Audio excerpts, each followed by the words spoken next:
लंबे समय से विवाद में रही धार के ऐतिहासिक भोजशाला को लेकर भारतीय पुरातत्व सर्वेक्षण यानी ASI archaeological survey of India की तरफ से मध्य प्रदेश हाईकोर्ट की इंदौर खंडपीठ में पेश रिपोर्ट पक्षकारों को सौंप दी गई। इस रिपोर्ट पर दावे आपत्तियां देने के लिए 2 सप्ताह का वक्त निर्धारित किया गया है। इंदौर के भोजशाला मामले पर हाईकोर्ट में सुनवाई हुई। हाईकोर्ट में सुनवाई के दौरान चौंकाने वाली बातें सामने आई हैं।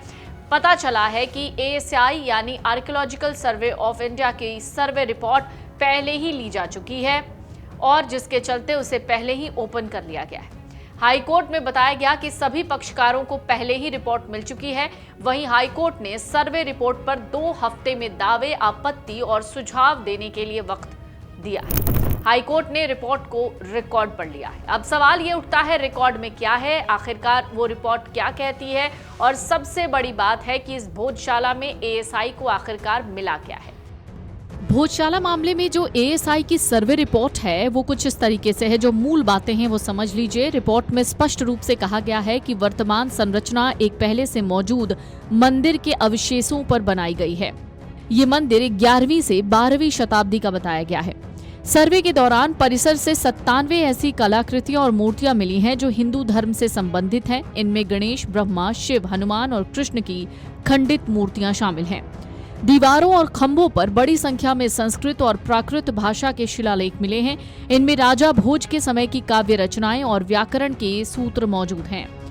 रिपोर्ट में उल्लेख है कि कुछ संरचनाओं और मूर्तियों पर मराठा काल के प्रभाव भी देखे गए हैं जो इसके निरंतर उपयोग को दिखाते हैं।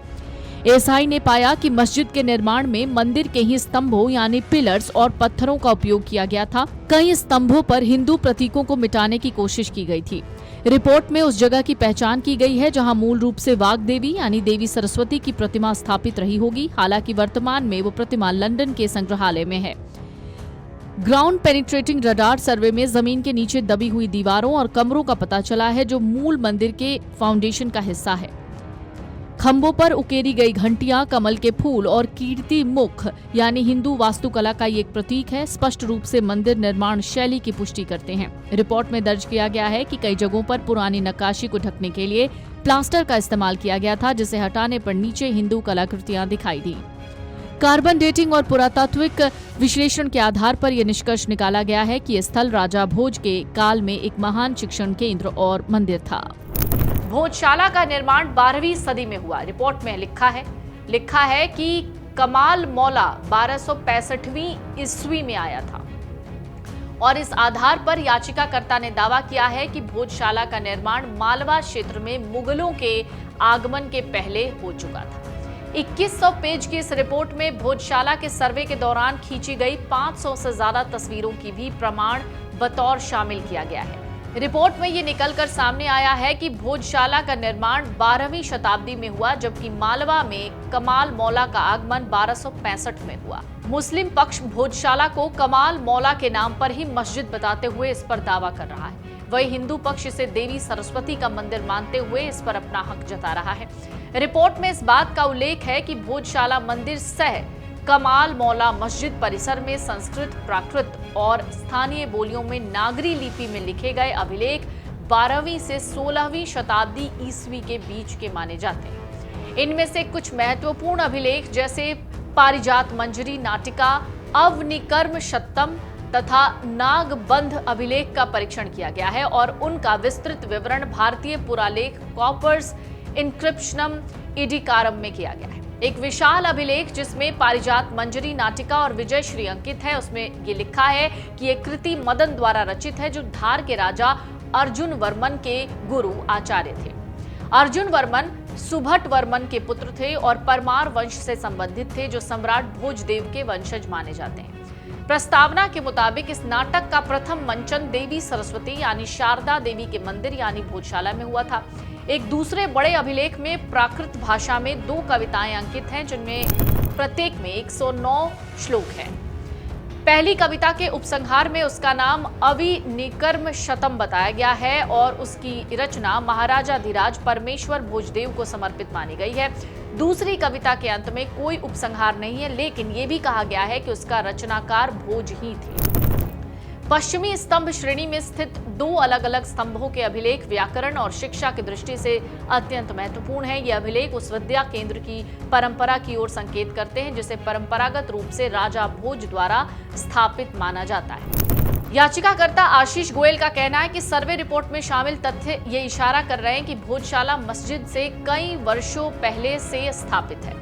रिपोर्ट के मुताबिक परिसर में संस्कृत, प्राकृत और स्थानीय बोली में नागरी लिपि के शिलालेख 12वीं से 16वीं सदी के बीच के पाए गए हैं। इनमें पारिजात, मंजरी, नाटिका, अब निर्कर्म सातम और नागबंध जैसे महत्वपूर्ण शिलालेख शामिल हैं, जिनका उल्लेख एपिग्राफिया इंडिका और कॉर्पस इंस्क्रिप्शनम इंडिकारम जैसे विभागीय प्रकाशनों में भी मिलता है। एक बड़े शिलालेख में पारिजात मंजरी नाटिका का भी उल्लेख है, जिसे धार के परमार वंशीय राजा अर्जुन वर्मन के गुरु मदन ने रचा था। ये शिलालेख इस स्थान पर कभी शिक्षण केंद्र होने की परंपरा की ओर भी संकेत करते हैं, जिसे राजा भोज द्वारा स्थापित माना जाता है। जांच के दौरान 13वीं सदी के आसपास के 50 शिलालेख खंड और प्रतिमा के आधार का एक टूटा हुआ टुकड़ा भी मिला। कई पट्टिकाओं पर लिखावट जानबूझकर मिटाई गई पाई गई, जिन्हें बाद में निर्माण कार्यों में इस्तेमाल किया गया। इसके अलावा 34 छोटे उत्कीर्ण नाम भी मिले, जिनमें कुछ 13वीं सदी के और अधिकांश 16वीं सदी के बताए गए। भोजशाला मामले में जो एएसआई की रिपोर्ट है वो बहुत सारी बातें इसमें जिक्र है, जिसमें मंदिर के मूल ढांचे से लेकर क्या कुछ मिला, इन सभी चीजों का जिक्र इसमें किया गया है। अब इस मामले पर 16 मार्च को हाईकोर्ट में फिर से सुनवाई होगी। कोर्ट में रिपोर्ट ओपन होने के बाद अब हिंदू और मुस्लिम पक्ष इन वैज्ञानिक तथ्यों के आधार पर अपनी दलीलें पेश करेंगे। ये रिपोर्ट इस विवाद के कानूनी समाधान के लिए सबसे बड़ा आधार बनेगी। हाईकोर्ट ने सभी याचिकाकर्ताओं और प्रतिवादियों को भारतीय पुरातत्व सर्वेक्षण यानी एएसआई की सर्वे रिपोर्ट पर 2 सप्ताह के भीतर अपनी आपत्तियां, सुझाव और सिफारिशें पेश करने के निर्देश दिए हैं। अब आपको बता दें कि 16 मार्च को ही अब सभी बातों पर अमल किया जाएगा। इसके आधार पर आगे की कार्रवाई तय की जाएगी। अगर आप ये वीडियो YouTube पर देख रहे हैं तो हमारे चैनल को सब्सक्राइब कर बेल आइकन दबाएं और Facebook पर देख रहे हैं तो हमारे पेज को लाइक करें।